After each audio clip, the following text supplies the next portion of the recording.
Hello నమస్తే. నేను ఎల్లి శ్రీనివాస్.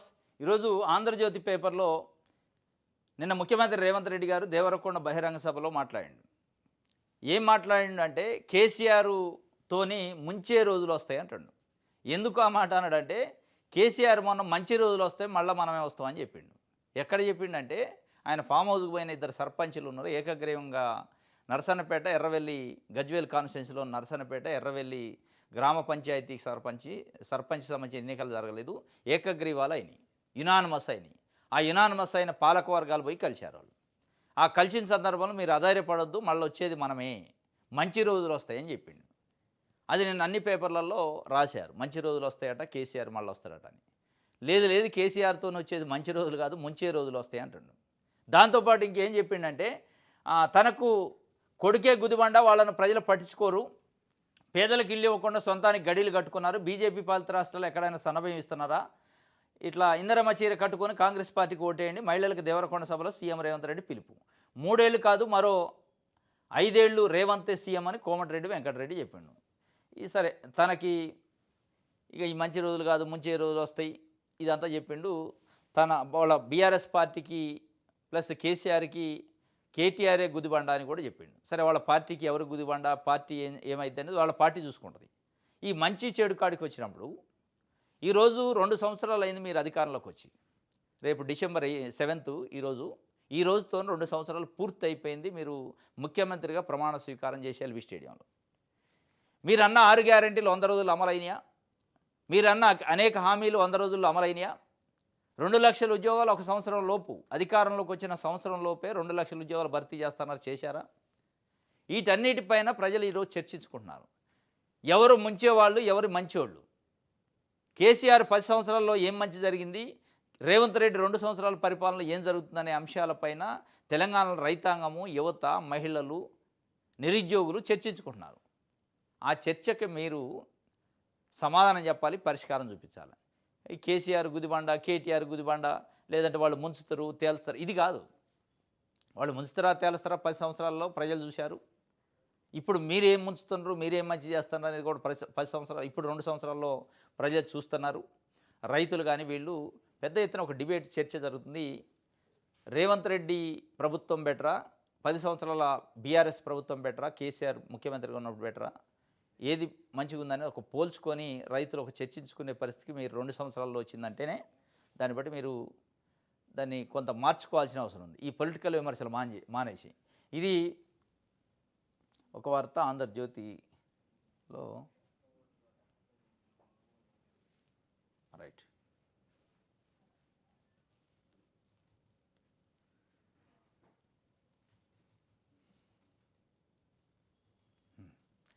విద్యార్థిని బడికి పంపాలని ఉపాధ్యాయులు ధర్నా చేశారట. అంటే టీచర్ లేకపోతే, కొన్ని స్కూళ్ళల్లో ఉపాధ్యాయులు లేకపోతేనో, టీచర్ లేకపోతే పేరెంట్స్ స్టూడెంట్స్ ధర్నా చేస్తారు, మా మా స్కూల్కి టీచర్ని కేటాయించండి రావాలని చెప్పి. ఇక్కడ అట్లా కాదు. ఒక స్టూడెంట్ని స్కూల్కి పంపండి అని చెప్పి ఉపాధ్యాయులు పిల్లలతో వెళ్ళి వాళ్ళ ఇంటి ముందు ధర్నా చేశారు, స్టూడెంట్ ఇంటి ముందు. ఇది భద్రాద్రి కొత్తగూడెం జిల్లాలో దుమ్ముగూడెం మండలంలో జరిగింది. విద్యార్థిని సక్రమంగా బడికి పంపాలని కోరుతూ పాఠశాల టీచర్లు, విద్యార్థులు శనివారం బాలుడి ఇంటి ముందు ధర్నా చేశారు. ఈ ఘటన భద్రాద్రి కొత్తగూడెం జిల్లా దుమ్ముగూడెం మండలం సింగారం గ్రామ పంచాయతీ పరిధిలోని నిమ్మలగూడెంలో శనివారం జరిగింది. గ్రామానికి చెందిన నక్కా మనోవరన్ నిమ్మలగూడెం గిరిజన పరిషత్తు ప్రాథమిక పాఠశాలలో 4వ తరగతి చదువుతున్నాడు. అతడు కొద్ది రోజులుగా పాఠశాలకు సరిగ్గా రావడం లేదు. వచ్చిన ఉపాధ్యాయుల కంటపడకుండా తిరిగి ఇంటికి వెళ్ళిపోతున్నాడు. బాలుడిని సక్రమంగా బడికి పంపాలని టీచర్లు పలుమార్లు తల్లిదండ్రులకు సమాచారం ఇచ్చినా వారు స్పందించలేదు. దీంతో ఉపాధ్యాయులు విద్యార్థి ఇంటి ఎదుట విద్యార్థులతో కలిసి ధర్నా చేశారు. సోమవారం నుంచి తప్పనిసరిగా విద్యార్థిని బడికి పంపుతామని బాలుడి తల్లిదండ్రులు హామీ ఇవ్వడంతో నిరసన విరమించారు. ప్రతి చిన్నారి విద్యా హక్కును పరిరక్షించడం, ప్రభుత్వం కల్పిస్తున్న సదుపాయాలను అందించడం తమ బాధ్యత అని, అది తెలియజేయడం కోసం ఇలా చేశామని, ప్రతి చిన్నారికి మేము ప్రభుత్వం ఇస్తున్న సర్వీస్ని అందించడమే మా లక్ష్యం అన్నారు. విద్యార్థులను బడికి రమ్మని, స్కూల్కి రమ్మని ఉపాధ్యాయులు ధర్నా చేసే పరిస్థితికి వచ్చింది ప్రభుత్వ పాఠశాలల్లో. పేరెంట్స్ కూడా ఎట్లా ఉంటారంటే, ప్రభుత్వం ఒక్కొక్క టీచర్కి 70 నుంచి 80 వేల రూపాయలు జీతం ఇచ్చి మీ పిల్లలకు చదువు చెప్పడానికి టీచర్ని అపాయింట్ చేస్తే ఆ స్కూల్కి పంపరు. ఎక్కడి నుంచో టౌన్ నుంచి ప్రైవేటు బస్సులు వచ్చి లిఫ్ట్ చేసుకొని పిల్లల్ని తీసుకెళ్తే లక్షల రూపాయల ఫీజులు కట్టే దగ్గరకైతే స్కూల్కి టెన్షన్గా పంపిస్తారు, పేరెంట్స్ మీటింగ్లకి వెళ్తారు, వారానికి ఒకసారి వచ్చి టీచర్లను కలిసిపోతారు, ఇవన్నీ ఉంటాయి. ఉచితంగా చెప్తున్నారు అనే లోకు అయిపోయింది ఈరోజు. ప్రజల్లో లోపం ఉంది, యంత్రాంగంలో లోపం ఉంది. ప్రజల్లో ఉచితంగా వైద్యం అన్నా, ఉచితంగా చదువు అన్నా లోకు అయిపోయింది. అక్కడ ఏం చెప్తారు ఉచితం, ప్రైవేట్ అయితే గట్టిగా చెప్తారు, ప్రైవేట్ అయితే బలంగా చెప్తారనే ఒక అది వెళ్ళిపోయింది ప్రజలు. దాని ఫలితమే ఇది. పిల్లలకి అవగాహన లేక, పేరెంట్స్కి అవగాహన లేక చెప్పని పరిస్థితి. ఇట్లాంటి పరిస్థితి ప్రభుత్వాలు కూడా చేయాలి. బడిబాట అని పెడతారు, అదేదో ప్రచారానికి ఫ్లెక్సీలు వీటిని తీయటానికి తప్ప ఆ బడిబాట ఇట్లా ఉండాలి. బడిబాట అంటే ఇది నేను అశ్వరాపేట మండలంలో అశ్వరాపేట దగ్గర దుమ్మగూడెం మండలం అట, అక్కడ జరిగింది.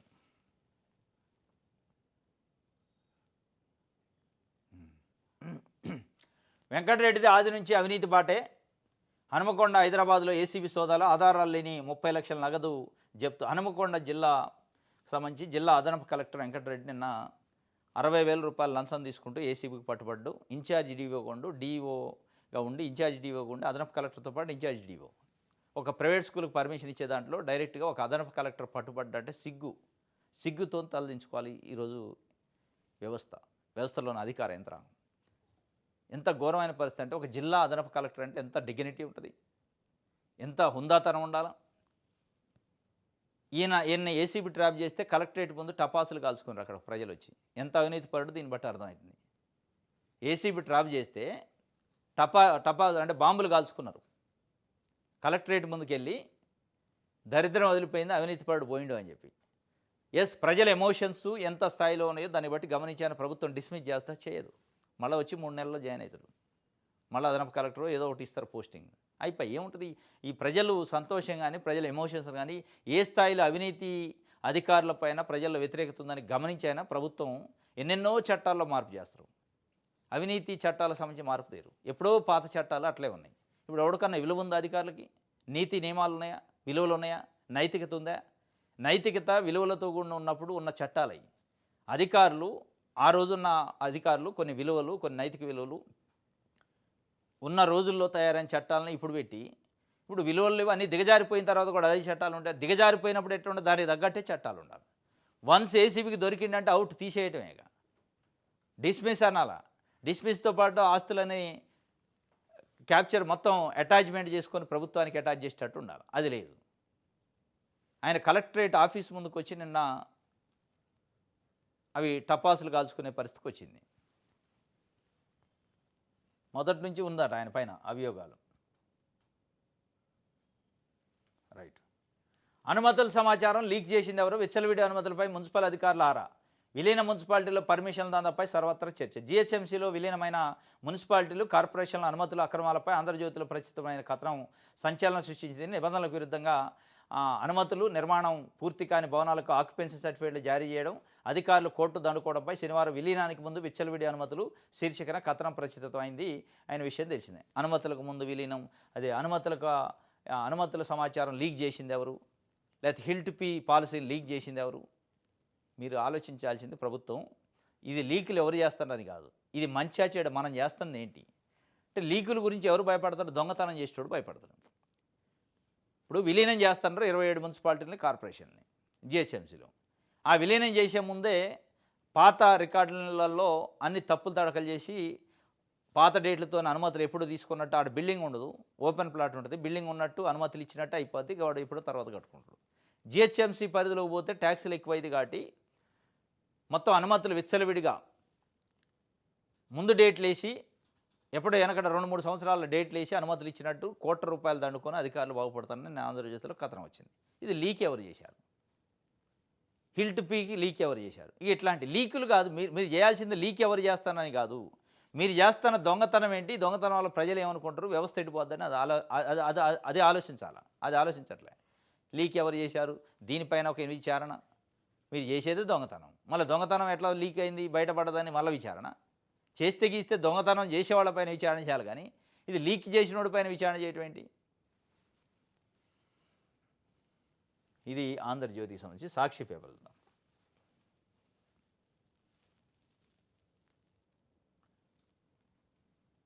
44 దేశాలు 154 మంది అతిథులు రేపు మధ్యాహ్నం గవర్నర్ ఆధ్వర్యంలో తెలంగాణ రైజింగ్ గ్లోబల్ సమ్మిట్ ప్రారంభం. తొలి రోజు అంతర్జాతీయ ఆర్థికవేత్తలు సహా ప్రముఖుల ప్రసంగాలు. గ్లోబల్ స్థాయిలో ఏర్పాట్లు సదస్సు ప్రాంగణ పరిశీలనలో CM Revanth Reddy global attraction ఉంటుందట. సమిట్కి ప్రతిష్టాత్మకంగా ఏర్పడిస్తున్న ప్రభుత్వం మొత్తం చార్మినార్ సచివాలయం అంతా 3 3D ప్రొజెక్షన్స్ మ్యాపింగ్లు ఉంటాయట. ఇది రేపు 8th and 9th Telangana rising global summit అని పెట్టారు. ఈ సమితిలో అంటే తెలంగాణలో పెట్టుబడులు పెట్టడం కోసం పెట్టుబడికి సంబంధించిన ఒప్పందాలు జరుగుతాయట. 44 దేశాలకు సంబంధించిన 154 మంది అతిథులు వస్తారు. తెలంగాణలో పెట్టుబడులు పెట్టడానికి ఏముంది సోర్స్ అని తెలంగాణ ప్రభుత్వం చెప్పింది. అవకాశాలు ఎట్లా ఉన్నాయి, మీరు పెడితే ఎట్లా ఉంటుంది అని చెప్పి యువతకు ఉపాధి ఇవ్వడం కోసం పెట్టుబడులు సమీకరించే కార్యక్రమంలో తెస్తాను అంటున్నారు. ఇది వాస్తవంగా పెద్ద చర్చ జరుగుతుంది తెలంగాణలో. నారా చంద్రబాబు నాయుడు గారు ఉమ్మడి ఏపీకి ముఖ్యమంత్రిగా ఉన్నప్పుడు 1995 నుంచి కూడా ఇట్లాంటి సమితులు, ఇట్లాంటి పెట్టుబడిదారుల సదస్సులకు వాళ్ళు పోవడం, దావోస్లు ఇవన్నీ జరిగాయి. విజన్ 2020 అన్నాడు ఆయన. వీళ్ళు ఏమంటున్నారు విజన్ 2047 అంటున్నారు. 2047 అంటే స్వతంత్రం వచ్చింది 1947 కాబట్టి 2047కి 100 years అయింది కాబట్టి ఆ విజన్ని టార్గెట్ పెట్టుకున్నారు. ఆ విజన్ 2020 చంద్రబాబు నాయుడు గారు సంబంధించిన విజన్ 2020 కానీ ఇప్పుడు మీరు చెబుతున్న విజన్ 2047 కానీ దీంట్లో పేదల ప్రస్తావన ఎక్కడుంది, పేదల స్థానం ఏంది, పేద ప్రజల స్థానం ఏంది? మీరు చెప్తున్న విజన్లు పేదోడుగా అవుతుండు, పెద్దోడుగా అవుతుండు. కంప్లీట్గా సమాజం వర్టికల్గా డివిజన్ అయిపోతుంది. ఇది కనపడుతుంది. చంద్రబాబు నాయుడు గారు ప్రయోగం చేసిన విజన్ 2020 క్లియర్గా డివిజన్ చేసిన సొసైటీని. అది చంద్రబాబు నాయుడు గారు కావచ్చు, దాని తర్వాత వచ్చిన ముఖ్యమంత్రులు కావచ్చు, దాన్నే ఫాలో అవుతూ వచ్చారు. దానివల్ల క్లియర్గా డివిజన్ అయిపోయింది ఈరోజు వ్యవస్థ, సమాజం. ఈ విజన్లో ఇప్పటికైనా గత విజన్ల వల్ల జరిగిన ఇట్లాంటి ఇష్యూస్ని బేస్ చేసుకొని పేదోళ్ళు అయ్యారు, పెద్దోళ్ళు అయ్యారు, ఇది కాకుండా చూడాలని ఏమైనా పెట్టారంటే అది లేదు. మళ్ళీ అదే కథ ఉంది. పేదోళ్ళకి, మహిళలకి, నిరుద్యోగులకి, యువతకి ఎక్కడ స్థానం ఉందంటే ఎక్కడ లేదు. కేవలం పెట్టుబడిదారులు, డబ్బున్నోళ్ళకే ఈ సదస్సులు. దీనివల్ల ఏమవుతుంది? విజన్ 2020 అని చంద్రబాబు నాయుడు గారు చెప్పిన దానివల్ల ఈరోజు పేదోడు ఎక్కడ చదువుకోవాలంటే ప్రభుత్వ స్కూల్లోనే చదువుకోవాలి. పేదోడు వైద్యం ఎక్కడ చేయించుకోవాలంటే ప్రభుత్వ వైద్యశాలలోనే చేయించుకోవాలి. ఆ ప్రభుత్వ స్కూళ్ళు, ప్రభుత్వ వైద్యశాలలో దుర్భరంగా ఉంటాయి. అక్కడ పనిచేసే వాళ్ళు ఉండరు, దాన్ని మానిటర్ చేసే వాళ్ళు ఉండరు, దానికి బడ్జెట్ ఉండదు. అదే పెద్దోళ్ళు, డబ్బులు ఉన్నోళ్ళు ఎక్కడ చేయించుకోవాలంటే కార్పొరేట్ హాస్పిటళ్ళు, కార్పొరేట్ స్కూళ్ళు, కార్పొరేట్ కాలేజీలు, కార్పొరేట్ విద్యా సంస్థలు అని ఒక డివిజన్ ఏర్పడింది. ఈ విజన్లో లేకముందు ఎంత పెద్దోడైనా ఎంత పేదోడైనా ఒకటే స్కూల్ ఉండేది, జిల్లా పరిషత్ స్కూల్ లేదా ప్రాథమిక పాఠశాల, అక్కడే చదువుకునేది. ఇప్పుడు మన దగ్గర చేస్తున్న ఐఏఎస్లు, ఐపీఎస్లు, కలెక్టర్లు, ఇప్పుడు మన దగ్గర నుంచి అమెరికా పోయి చదువుకుంటున్నా, అమెరికా పోయి ఉద్యోగం చేస్తున్న చాలామంది యువత కానీ, అప్పుడు ఒక 20 సంవత్సరాల క్రితం చదువుకున్న విద్యార్థులు కానీ, వాళ్ళంతా అప్పట్లో ప్రభుత్వ స్కూల్లోనే, గ్రామంలో ఉన్న ప్రభుత్వ స్కూల్లోనే చదువుకున్నారు. అప్పుడు నారాయణలో, శ్రీ చైతన్యలో, కార్పొరేట్లు, కాన్సెప్ట్ స్కూళ్ళు, ఇంటర్నేషనల్ స్కూల్స్ ఇవి లేవు. గ్రామాల్లోకి బస్సులు వచ్చేవి కావు. ఆ రోజు ఏ విజన్ లేదు. ఏ విజన్ లేనప్పుడే అందరూ సమానంగా, అది పేదోడైనా పెద్దోడైనా వాళ్ళ పిల్లలు అందులో చదివేది, అందులో నుంచే బయటికి పోయేది. ఎవరైతే మెరిట్ ఉంటుందో వాళ్ళు మంచి పొజిషన్ పోయేది. ఈరోజు అట్లా లేదు. పేదోడు ఎక్కడ చదవాలి, పెద్దోడు ఎక్కడ చదవాలి డివిజన్ చేసి చూపించారు. మీ విజన్లు ఈ చూపిస్తున్నాయి. ఇది కాదు. ఈ విజన్లో ఈ 2 సెక్షన్లని కలిపే విజన్ ఉండాలి. పేదోడిని కొంచెం లిఫ్టప్ చేసి ఇంకో మెట్టు ఎక్కించే విజన్ ఉండాలి తప్ప, ఈ విజను పేదోడు ఇంకో మెట్టు కిందికి దిగేటట్టు, పెద్దోడు ఇంకో మెట్టు పైకి ఎక్కేటట్టు ఉన్నాయి ఈ విజన్లో. మళ్ళా భూములు వాళ్ళకి ఇస్తారు పెట్టుబడిదారులు అని చెప్పి, ప్రజల భూమిని, ప్రభుత్వ భూములు తీసిపోయి వాళ్ళకి ఇస్తారు. వాళ్ళు వ్యాపారాలు చేస్తారు, వాళ్ళు కోట్లు, 100 కోట్లు, 1000 కోట్లు సంపాదిస్తారు. వాడే మళ్ళీ విద్యలోకి వస్తాడు, వైద్యంలోకి వస్తాడు, సినిమా రంగంలోకి వస్తాడు, పత్రిక, టీవీ ఛానళ్ళు అన్నీ పెడతారు. మొత్తం ఆర్థిక వ్యవస్థ కొంతమంది వ్యక్తుల చేతిలో గుప్పెట్లోకి పోతుంది. ఆ ఆర్థిక వ్యవస్థ ఎవరి గుప్పెట్లో ఉంటుందో వాళ్ళ కింద ఒక బంట్రోతు లెక్క పనిచేయాల్సిన పరిస్థితి పేదలు వచ్చారు.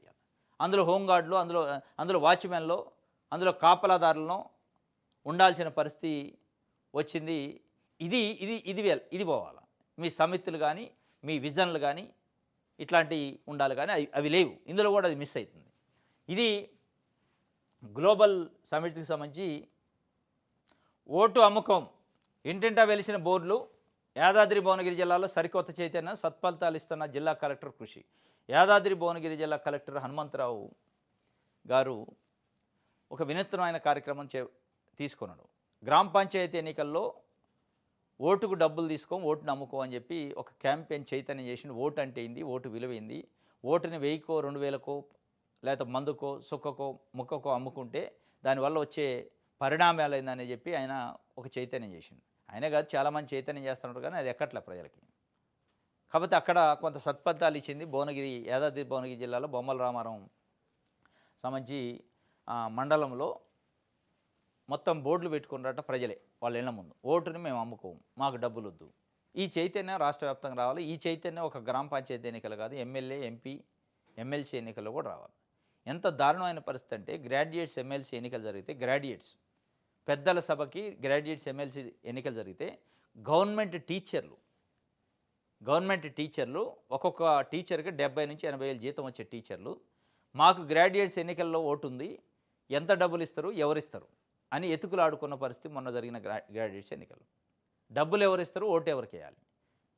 ఇది సామాన్యులో, చదువు రానోళ్ళు, పేదోళ్ళు కాదు, నెలకింత జీతం వచ్చేవాళ్ళు, చదువు ఉన్నోళ్ళు, విజ్ఞానం ఉన్నోళ్ళు కూడా నాకు ఓటు ఉంది, నా ఓటును అమ్ముకుంటా, నా ఓటును కొనుక్కునే వాళ్ళు ఎవరున్నారో చెప్పండి అని చెప్పి వాళ్ళు ఓటుని బేరం పెట్టి ఓట్లు అమ్ముకున్నారు మన గవర్నమెంట్ టీచర్లు అయితే, గ్రాడ్యుయేట్స్ అయితే. ఎంత సిగ్గుచేటు చూడండి. ఇక్కడికి వస్తే చదువు లేదు, అక్షరం ముక్క రాదు, అయినా బోర్డు పెట్టుకొని వీళ్ళు గొప్పోళ్ళు.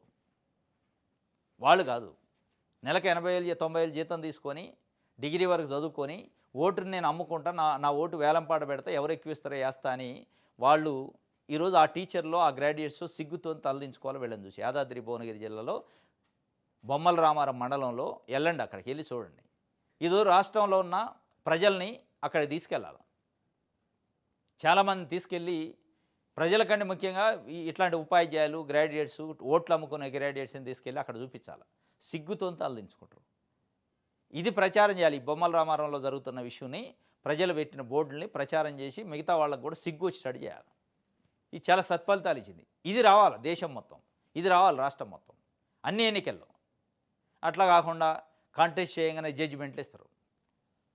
అది చదువుకున్నాడు అంతా అదే కథ. కంటెస్ట్ చేస్తారు, అభ్యర్థులు పోటీలు పడుతుంటారు కదా, ఇగో ఎన్ని నిలబడతాడని కంటెస్ట్ చేస్తారు, ఎన్నికల్లో పోటీ చేస్తాడని.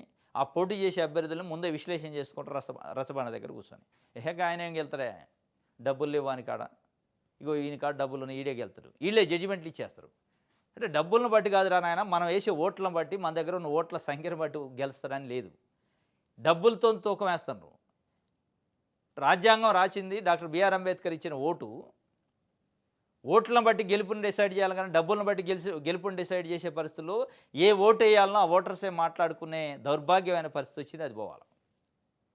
మనం ఓటేస్తే గెలుస్తాడు అని వాళ్ళు జడ్జిమెంట్ ఇట్లే, డబ్బులు ఉంటే గెలుస్తాడని వీళ్ళే జడ్జిమెంట్లు ఇస్తారు ప్రజలే. అది వెళ్ళాలి. ఆ చర్చ పక్కదారి బట్టి ఆ చర్చ రైట్ ట్రాక్లోకి రావాలి అంటే ఎస్ మన ఓటు ఉంది, మనం ఎవరికి వేస్తే వాళ్ళు గెలుస్తారు అంటారులే ప్రజలు. వానికి డబ్బులు ఉన్నాయి, వాడు గెలుస్తారు. ఎట్ట గెలుస్తారు? డబ్బులు ఉంటే నువ్వు ఓటు వేయాలి కదా. అంటే దాని అర్థమైంది, వాడికి డబ్బులు ఉన్నాయి కాబట్టి వాడు ఇచ్చే డబ్బులు తీసుకొని నేను ఓటేస్తా, వీనికి డబ్బులు లేవు కాబట్టి డబ్బులు లేనివాడు గెలవడు. అంటే ఓట్లు భారత రాజ్యాంగం ప్రకారం ఇచ్చిన ఓటుకి విలువలేని పరిస్థితి అయింది ప్రజాస్వామ్య దేశంలో. డబ్బుకే విలువన పరిస్థితి అయింది. లిటరల్గా ఓటర్లే చెబుతారు మేము అమ్ముడు పోతాం కాబట్టే డబ్బులు ఉన్నోడు గెలుస్తాడు, డబ్బులు లేనివాడు గెలవడు అని మనమే డిసైడ్ చేసి జడ్జిమెంట్లు ఇస్తున్నారు. అది పోవాలి, అది మానాలి. ఇది నిన్న యాదాద్రి భువనగిరి జిల్లాలో ఓటు అమ్ముకోము, ఇంటింటా వెలిసిన బోర్డులు అని చెప్పి కలెక్టర్ కృషి ఫలించిందట ఒక వార్తనిచ్చారు. ఇది ఈరోజు న్యూస్ ఛానల్స్. రేపు తాజా వార్తలతో తిరిగి కలుసుకుందాం. Thank you.